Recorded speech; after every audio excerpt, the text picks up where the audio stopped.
Another shooting continues a wearing streak of gun violence in Jacksonville. Good evening, I'm Jeff Ballin. Police say they found a man with multiple gunshot wounds inside a home on the 1300 block of 12th Street. He was taken to the hospital with life-threatening injuries.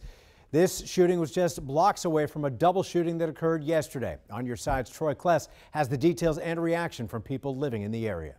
When it's taped off, you know it's something serious. It was just taped off down the street yesterday. Now you're talking about 2 days with 2 tape offs. It's getting crazy.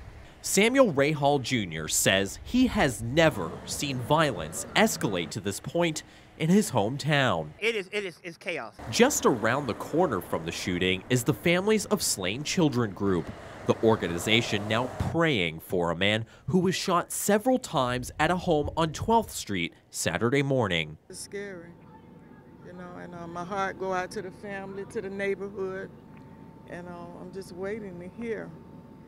Was it who I think it was? The man seriously hurt and no suspect at this time.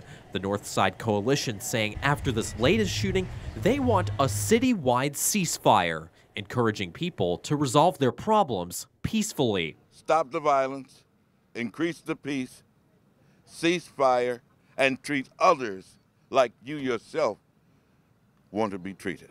The city continuing to find a way to treat this gun violence epidemic. People like Hall think this is an internal problem.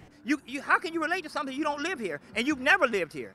So they don't want to hear it. Got to get the people that have been in this neighborhood that these kids can relate to and talk to tell these kids we need to put this down.